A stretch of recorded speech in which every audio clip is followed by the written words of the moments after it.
नमस्कार, gold spot में आपका स्वागत है। मैं हूं मनीषा गुप्ता और सोने चांदी की कीमतों पर आज थोड़ा दबाव देखने को मिला है। डॉलर में मजबूती से कीमतों में कमजोरी है। बाजार की नजर अब यूएस में राहत पैकेज और फेडरल रिजर्व के बयान पर है। हालांकि घरेलू मार्केट्स के लिए बड़ा इवेंट बजट है। ऐसे में जेम्स एंड ज्वेलरी सेक्टर को बजट से क्या उम्मीदें हैं, इस पर हम फोकस करेंगे। हमारे साथ जुड़ गए gems and jewellery export promotion council के chairman Colin Shah, Axis Securities के सुनील काटके और मनीलिशियस कैपिटल के जयप्रकाश गुप्ता भी। आप सभी का कार्यक्रम में स्वागत है। पहले एक प्राइसेस पे व्यू ले लेते हैं। और जय, आपको क्या लगता है, सोने में हमने हल्का सा एक्चुअली एक रेंज बनते हुए देखी है, 1845 1865 के बीच में यहाँ पर सोना अटका है। यूएस फेड का अनाउंसमेंट यहाँ पर काफी आज रात को इंपॉर्टेंट रहेगा, उसके पहले क्या रणनीति हो? जी गुड मॉर्निंग मनीषा। देखिए, मार्केट अभी जिस लेवल पे है, बहुत सारे इवेंट्स हैं बहुत घरेलू मार्केट्स में और इंटरनेशनल मार्केट्स में भी, तो थोड़ा वोलेटिलिटी रहेगा।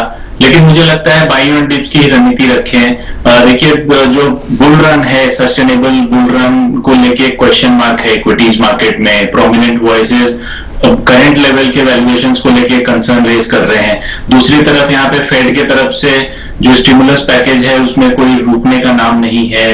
इसके कारण आप देखिए आगे चल के यहाँ पे डॉलर एज अ करेंसी कमजोर होगा, जिस हिसाब से वाइडनिंग फिस्कल डेफिसिट होने वाला है। तो गोल्ड को मुझे लगता है आगे भी सपोर्ट मिलेगा। अभी जबकि इस तरह के अनाउंसमेंट्स आने हैं, घरेलू मार्केट्स में भी बजट से काफी उम्मीदें हैं, तो इसके कारण हो सकता है वोलेटिलिटी रहे। ट्रेडर्स को मेरी यही सलाह होगी कि कोई भी पोजीशंस बनाए उसमें स्ट्रिक्ट स्टॉप लॉस जरूर रखें। इन्वेस्टर्स यहाँ पे बाइंग अपॉर्चुनिटी ढूंढें, बाइंग ऑन डिप्स की ही रणनीति रखनी चाहिए। खरीदारी आपको डिप्स पे करनी है, यही एक राय यहाँ पर आ रही है। आज का बाजार ऑफकोर्स करीबन 230 रुपए की गिरावट के साथ फिलहाल यहाँ पर कारोबार हो रहा है, लेकिन वो लेवल्स आपकी स्क्रीन पर। सुनील, आप क्या कहेंगे, सोने और चांदी में इस हफ्ते जो बाकी के बचे हुए दिन है, अब क्या रेंजेस देखने को मिल सकती हैं? जी मनीषा जी, मुझे लगता है सबके नजरें जो है एफओएमसी मीटिंग के आउटलुक पे रहेगा। सभी लोग ये वेट करेंगे कि जेरोम पवेल क्या स्टेटमेंट देंगे और आने वाले समय में उनका क्या स्टांस रहेगा। But very short term perspective, अगर मैं आज के हिसाब से अगर डे ट्रेडर के पर्सपेक्टिव से देखूं तो मार्केट एक नेगेटिव बयास में खुला है। तकरीबन $1850 कॉमेक्स पे है और डोमेस्टिक मार्केट में 48,900 के रेंज में है। तो मुझे लगता है जो डॉलर में थोड़ी रिकवरी है उसका एक प्रेशर जो है गोल्ड के प्राइसेस में देखने को मिल रहा है। और यहाँ पे ये भी एक आउटकम, एक अंदेशा लगाया जा रहा है कि जेरोम पवेल शायद ऐसा कोई स्टेटमेंट नहीं देंगे जो इक्विटी मार्केट्स के लिए नेगेटिव हो। तो थोड़ा पॉजिटिविटी एक्सपेक्टेड है। तो आज के एफओएमसी मीटिंग में थोड़ा डॉलर बेटर होगा ऐसे एक्सपेक्टेशन के बेसिस पे थोड़ा सेलिंग का व्यू इंटरडे पर्सपेक्टिव से बन रहा है। तो डे ट्रेडर को मैं यही रिकमेंड करूंगा कि 48,900 का लेवल जो करंट लेवल है यहाँ पे सेल इनिशिएट करें। 49,100 का एक रेजिस्टेंस है, वहां का एक स्टॉप लॉस मेंटेन करके 48,500 का लेवल आज के डेट में देखने को मिल सकता है। कुछ मुनाफा वसूली अभी हमने यहाँ पर आते हुए देखी है और शायद कुछ गहरा भी सकती है। तो जैसे दोनों एक्सपर्ट्स कह रहे हैं कि वॉलेटिलिटी यहाँ पर बरकरार रहेगी, आपको इन रेंजेस के बीच में यहाँ पर काम करके चलना होगा। सुनील, एक रेंज की अगर यहाँ पर बात करें, ऑफकोर्स आपने आज का इंट्राडे ट्रेडिंग यहाँ पर दिया है, लेकिन अगर किसी को खरीदना है, निचले स्तरों का इंतजार करें तो क्या लेवल्स आ सकते हैं? डॉलर टर्म में कॉमेक्स पे $1,822 का एक 50 डेज मूविंग एवरेज का सपोर्ट है। अगर ये नहीं टूटता है तो $1,822 का एक ठीक ठाक एंट्री लेवल हमको मालूम पड़ता है। अगर उसको रुपी टर्म में हम देखते हैं तो 48,000 रुपए का एक रेंज बनता है बाइंग के लिए। और पोजिशनली अगर हम 1, 2, 3 महीना या 6 महीने का पर्सपेक्टिव देखें तो मुझे लगता है जितने भी फंडामेंटल्स है वो पॉजिटिव की तरफ ही अंदेशा देते हैं। तो मुझे लगता है जो पोजिशनल इन्वेस्टर्स हैं, 48,000 का एक डिसेंट रेंज है, वहां पे बाइंग के लिए वेट करें। और वहां से मुझे लगता है फिर से 51-52 का रेंज जो है 1-2 महीने में देखने को मिल सकता है। ऑलराइट, तो 48,000 से 52,000 के बीच की रेंज यहाँ पर सोने में बनती हुई नजर आ रही है। क्लियरली वॉलेटिलिटी आपको यहाँ पर देखनी होगी और अगर आप इंटरडे या पोजिशनल कॉल्स यहाँ पर ले रहे हैं तो अपने स्टॉप लॉस से जरूर मेंटेन करें।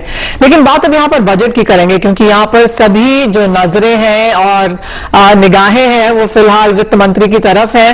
कोलिन शाह हमारे साथ जुड़े हैं। कोलिन, नमस्कार। प्राइसेस में तो काफी उठापटक है और आपसे पहले बात भी हुई है। आशा की जा रही है कि बजट में इस बार इस सेक्टर के लिए कुछ मिलेगा, क्योंकि जिस पिछले साल को जैसा हम छोड़ के आ रहे हैं, इस साल में अगर हमें ग्रोथ देखनी है, खरीदारी देखनी है, तो काफी सारी चीजें हैं जो सरकार को शायद करनी होंगी। आपको क्या लगता है, इंपोर्ट ड्यूटी को लेकर, खरीदारी को लेकर, इंपोर्ट्स को लेकर, एनआरआई बाइंग को लेकर यहाँ पर क्या कुछ देखने को मिल सकता है? थैंक्स मनीषा, बहुत सारे सवाल, ट्राई करता हूँ सारे जवाब देने का। बजट से हमारी ये टाइम अच्छी खासी उम्मीद है, क्योंकि अगर आप देखोगे तो लास्ट 2-3-4 बजट में हमारे सेक्टर के लिए एक्चुअली बहुत कुछ नहीं आया था। जो भी हुआ था वो सारे सेक्टर के लिए हुआ था, सेक्टर स्पेसिफिक कुछ नहीं हुआ था। हमारा सेक्टर जैसे बहुत टाइम आपके प्रोग्राम पे भी हमने बताया है कि आज 6-7% इंडिया का जीडीपी जेन्युइन ज्वेलरी सेक्टर से आता है। आज लगभग एक्सपोर्ट और डोमेस्टिक मिला के 6-7 लाख करोड़ की इंडस्ट्री है, 5 मिलियन लोग को बेरोजगार रोजगारी देता है। सो आई थिंक द इम्पोर्टेंस जो हमारा सेक्टर का है देश के लिए बहुत इम्पोर्टेंट है। And it could be globally also number 1 for James and jewellery, जो आज नंबर 5 पोजीशन पे हम लोग है। तो आप देखोगे कि हीरो के लिए we are already number 1, gem stones में टैंजनाइट है, उसके लिए हम लोग नंबर 1 है, एमरल्ड्स के लिए नंबर 1 है, गोल्ड में हमारा अच्छा खासा we are among the top 5 countries in the world. So हमारी एक उम्मीद है कि अगर ये ड्यूटी स्ट्रक्चर जो टैरिफ्स है वो ग्लोबली कंपेटिटिव की जाए तो एक तो एक्सपोर्ट सेक्टर को भी बूस्ट मिलेगा, और ऑर्गेनाइज रिटेल जो इंडिया में लास्ट 10 साल से गोल्ड कंट्रोल एक्ट अबॉलिश होने के बाद जो ग्रोथ हुआ है वो चालू रहेगा। क्योंकि इतने हाई टैरिफ्स में आप देखोगे तो हर रोज मीन्स बहुत सारे अब स्मगलिंग है, कुछ भी है वो पकड़ा जाता है, बिकॉज आज 15% का फर्क है सोने में कोई भी नेबरिंग कंट्री के प्राइस में और हमारे डोमेस्टिक प्राइस में। तो वो बहुत बड़ा फर्क है, और ये नैरो जितना हो जाएगा उतना एक्सपोर्ट को बूस्ट मिलेगा और डोमेस्टिक भी ऑर्गन की तरह और जाएगा जल्दी से। जीएसटी के बाद वो हो ही रहा है, बट आई थिंक वो और तेजी से बढ़ सकता है। सो और एक जो कारण था जिसके लिए ड्यूटी बढ़ाई गई थी वो थी सीएडी डेफिसिट। जिस साल में इंडिया का सीएडी डेफिसिट हाई हो गया था तब सोने पे ड्यूटी 2, 2.5, 5, 10 और फिर 12.5% पे की गई थी। अभी आज की तारीख में तो अपना सरप्लस है, तो जो कारण से ये ड्यूटी लगाई गई थी और बढ़ाई गई थी वो आज कारण भी नहीं रहा। जी, तो वो केस स्टडी आपने क्लियरली सरकार को यहाँ पर सौंपी होगी, किस तरह का फीडबैक है इसको लेकर? फीडबैक अभी तक लास्ट 2-3 महीने में जितनी भी मीटिंग हुई है उसमें we have got positive patient hearing. Okay, अब एक्चुअली बजट में क्या आता है वो तो सबको जब मालूम पड़ेगा तभी हमको भी, बट हमारी उम्मीद है कि ये टाइम सरकार कुछ करेगी हमारे लिए। इसके अलावा जिस तरह की जो मार पड़ी है ज्वेलरी सेक्टर को, आई मीन सभी सेक्टर्स की यहाँ पर थोड़ी सी हालत खस्ता हुई है पिछले साल में कोविड लॉकडाउन की वजह से, उस तरीके से भी क्या आप कुछ वित्त मंत्री से एक्सपेक्ट कर रहे हैं? नहीं, उस मीन्स हम लोग ने इसमें 2 चीज है। एक है जो गोल्ड मोनेटाइजेशन पॉलिसी जो गवर्नमेंट की है उसको रिवाइज करने को गवर्नमेंट से बहुत रिक्वेस्ट की है कि रिटेलर्स को इंक्लूड किया जाए ये स्कीम में, तो स्कीम का सक्सेस भी बढ़ जाएगा। और जो हमारे देश में बहुत सालों का लगभग 2000 टन से ज्यादा ही है, 20,000 टन एस्टिमेट से कि बहुत सारा we have lot of gold may be for the next 5-10 years in the country, तो वो अनलॉक होके मैक्सिमम आ सकता है अगर रिटेलर्स को भी ये स्कीम में जुड़ा जाए। सो एक तो हमने वो मांगा है। दूसरा we are eagerly awaiting approval shopping festival के लिए। तो अगर ये शॉपिंग फेस्टिवल भी हो जाए तो उससे एक इंडियन इकोनॉमी और रिटेल को एक अच्छा बूस्ट मिल सकता है। तो those are 2 things that we are expecting. और तीसरा जो बहुत सारी मीटिंग हुई है और अच्छा प्रोग्रेस भी हो रहा है is on the e commerce policy. अगर ये proper end to end e commerce policy हमारे सेक्टर के लिए मिल जाए तो आज कोई भी रिटेलर इंडिया में किधर भी होगा तो दुनिया में किसी भी कोने को शिप कर पाएगा अपना पीस। तो उससे भी एक सॉरी जी हाँ, जस्ट वाइंडिंग अप, ये वो कॉम्प्रिहेंसिव डिटेल है कि जेम्स एंड ज्वेलरी सेक्टर को यहाँ पर वित्त मंत्री से क्या उम्मीदें हैं। Duty structure of course number 1 पे यहाँ पर है, और gold monetisation scheme, e commerce policy, मोटे मोटे ऐसे मुद्दे हैं जो फिलहाल यहाँ पर सेक्टर उठा रहा है। कॉलिन, बहुत शुक्रिया साथ जुड़ने के लिए और उसको डिटेल आउट करने के लिए। लेकिन इसी के साथ वक्त है ब्रेक का, जब लौटेंगे तो बात करेंगे कच्चे तेल की जहां पर बढ़त है, और कॉटन पर भी नजर डालेंगे, वहां पर काफी ज्यादा वॉलेटिलिटी अंतर्राष्ट्रीय बाजारों में देखने को मिली है।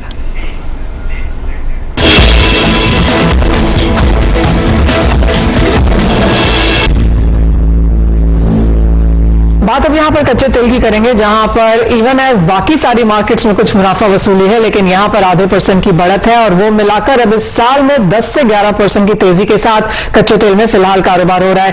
जय, कैसे देखते हैं आप मूव्स और यहाँ से आगे क्या प्राइस रेंजेस? जी मनीषा, मुझे लगता है क्रूड में जो तेजी का दौर है वो आगे भी कायम रह सकता है। फैक्टर्स काफी सारे हैं। एक तो यहाँ पे विंटर डिमांड के कारण भी एक पॉजिटिव मोमेंटम है। दूसरी तरफ अगर जो स्टिमुलस पैकेज भी अनाउंस होता है वो भी क्रूड के लिए पॉजिटिव है। यहाँ पे कोविड वैक्सीन के रोल आउट के बाद डिमांड में भी रिकवरी देखी जा रही है। और फोर्थ इंपॉर्टेंट पॉइंट है कि अगर WTI क्रूड की बात करें तो $50 का एक रेजिस्टेंस था, मार्केट उसके ऊपर ट्रेड कर रहा है। तो मुझे लगता है आने वाले 1 से 1.5 महीने में $60 तक का लेवल देखने को मिल सकता है। घरेलू मार्केट में बात करें तो हो सकता है यहाँ रुपी में थोड़ा एप्रिसिएशन हो तो प्राइसेस में दबाव मिले, बट आई थिंक 3800 से 3820 के बीच में बाइंग करके चलना चाहिए। 3740 का स्ट्रिक्ट स्टॉप लॉस, मुझे लगता है 4000 और 4200 का लेवल नेक्स्ट 7 to 15 डेज में देखने को मिल सकता है। सुनील, आपको भी लगता है कच्चे तेल में यहाँ पर बढ़त जारी रह सकती है और क्लियरली रुपए पर उससे पहले एक नजर डालनी चाहिए, क्योंकि यहाँ पर हमने आज चौथे दिन बढ़त आते हुए देखी है। 73 के नीचे ही यहाँ पर कारोबार लगातार बनता हुआ नजर आया है। बहुत माइनर से गेन्स है, लेकिन फिर भी चौथे दिन की लगातार रिकवरी। सुनील, आप कैसे देखते हैं क्रूड को? मनीषा जी, मुझे लगता है थोड़ा पॉजिटिव बयास, पॉजिटिव मोमेंटम बना हुआ है। मैं जय के व्यू से सहमत हूं, और जो क्रूड में रिसेंटली ड्रॉडाउन भी हमने देखने को मिला है, यूएस इन्वेंट्रीज डिप्लीट हुई हैं, उसका भी सपोर्ट मिलेगा। और मेरे ख्याल से जो स्टिमुलस डील आएगा उसका सपोर्ट जो है डिमांड रिकवरी में एक बड़ा रोल अदा करेगा। इंटरडे पर्सपेक्टिव से मुझे लगता है 3860 का अभी रेंज चल रहा है, यहाँ पे एक बाई इनिशिएट कर सकते हैं। 3830 का एक स्टॉप लॉस मेंटेन करके 3920 तक का टारगेट किया जा सकता है क्रूड में। राइट, और मेटल्स में कहां पर आपकी टॉपिक होगी सुनील? मुझे लगता है अभी लूनार न्यू ईयर के चलते थोड़ा बेस मेटल में जो डिमांड है चाइना से वो थोड़ा डिप्लीट हो सकता है, तो उसके चलते कॉपर एक बढ़िया अपॉर्चुनिटी मुझे लग रहा है। 607 के रेंज में सेल इनिशिएट कर सकते हैं। 610 का एक स्टॉप लॉस मेंटेन करके पहला टारगेट 600 का और दूसरा टारगेट 590 का टारगेट करके सेल कर सकते हैं। ऑलराइट, बिकवाली यहाँ पर मेटल्स में है, खरीदारी कच्चे तेल में है। जय, आप रुपए को कैसे देखते हैं? देखिए, बजट तक मनीषा मुझे लगता है यहाँ पे एक पॉजिटिव मोमेंटम रहेगा और प्राइसेस में थोड़ा मेरे को लगता है एप्रिसिएशन देखने को मिल सकता है। बट अगेन यहाँ पे 7140 के नीचे जाता हुआ मुझे नहीं नजर आ रहा है। थोड़ा सा यहाँ पे डॉलर में अगर कमजोरी होता है तो उसका भी एक इनडायरेक्ट बेनिफिट रूपी को मिलेगा। बट अगर रेंज की बात करें तो टिल बजट मुझे लगता है 7150 तक एक्सपेक्ट किया जा सकता है on a stronger side. Weakness की तरफ अगर देखें तो 7350 का रेंज होना चाहिए। 7150 से 7350 का रेंज मुझे लगता है नेक्स्ट 15 डेज में देखने को मिल सकता है। चलिए, वो डॉलर रुपये फिलहाल रहा है, लेकिन आगे बढ़ते हैं और कॉटन की बात करेंगे, जहां पर यहां कुछ मुनाफा वसूली देखने को मिली है। विदेशी बाजारों में कमजोरी के कारण यहां पर भी कीमतों में दबाव है, और इसके अलावा पिछले कुछ दिनों की तेजी के बाद सीसीआई ने अपनी खरीदारी यहां पर लगभग बंद जैसी की है। हमारे साथ जुड़े हैं इंडिया कॉटन एसोसिएशन के प्रेसिडेंट महेश शारदा। महेश जी, नमस्कार। सबसे पहले ये जो सीसीआई वाली खबर है, इसी पर आपका व्यू जानना चाहेंगे। सीसीआई की तरफ से स्टेटमेंट्स हैं कि क्योंकि भाव भारतीय बाजारों में काफी बढ़ गए हैं तो प्रोक्योरमेंट यहाँ पर ऑलमोस्ट निल है। मनीषा जी नमस्कार। जैसा सीसीआई का है, जहाँ जहाँ एमएसपी से ऊपर माल बिकेगा तो CCI has to pull out. तो मोस्ट ऑफ द मार्केट से सीसीआई बाहर है।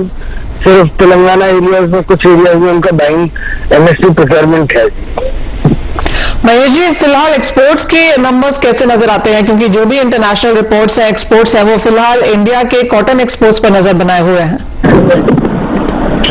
मैडम, एक्सपोर्ट्स में 25 लाख गांठ तो एक्सपोर्ट हो चुके हैं 30 दिसंबर तक।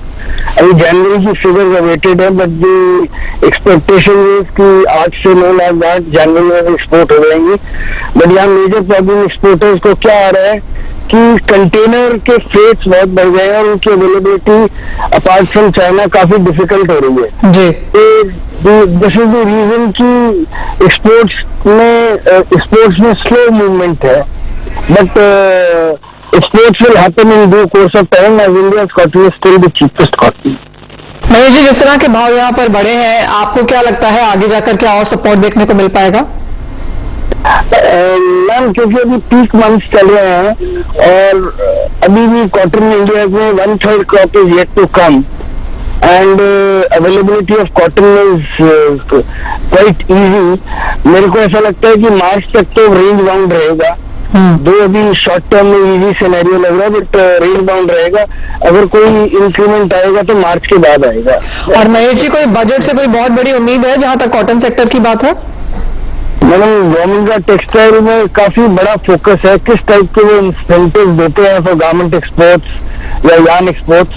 Though already the spinning mills are doing very well, they are buying cotton regularly, they are trying to go long. If government gives some additional package, definitely people are optimistic कि cotton को support मिलेगा इससे। महेश जी, बहुत शुक्रिया साथ में जुड़ने के लिए और वो पूरा इंडस्ट्री का जो ब्यौरा है वो यहाँ पर हमें समझाने के लिए। सुनील, आपको क्या लगता है, जैसे महेश जी ने कहा कि मार्च तक तो यहाँ पर भावों में फर्मनेस ही रहेगी, एक्सपोर्ट्स यहाँ पर नंबर्स काफी बेहतर हैं, आप कितना फायदा देखते हैं इसका प्राइसेस पर? जी मनीषा जी, मुझे लगता है इवन यूएसडीए का जो अभी प्रोजेक्शन आया है उसमें ओपनिंग स्टॉक एक्सपेक्टेड से कम है, इवन प्रोडक्शन भी कम है, तो मुझे लगता है कि एंडिंग स्टॉक भी इस साल का थोड़ा कम रहेगा। तो थोड़ा और मेरे को लगता है कि स्टीम बाकी है कॉटन के प्राइसेस में। 21,600 21,700 तक का लेवल एक बार फिर से मुझे लगता है कि छू सकता है। बट जैसे अपने दूसरे एक्सपर्ट्स ने भी बताया कि एक्सपोर्ट थोड़ा स्लो है और Indian cotton globally cheapest price पे अभी अवेलेबल है, तो वो एक जो है प्रेशर बना के रखेगा। तो 21,700 के रेंज में अगर आता है तो उल्टा बिकवाली करनी चाहिए। तो another 300 to 400 rupees appreciation we can see from current levels. और सुनील, जाते जाते एक व्यू खाने के तेलों पर भी लेना चाहेंगे, जहां पर हमने वॉलेटिलिटी कुछ हफ्तों में बढ़ते हुए देखी है, इंटरनेशनल मार्केट्स में कुछ बहुत मुनाफा वसूली है, भारतीय बाजारों में क्या असर होगा?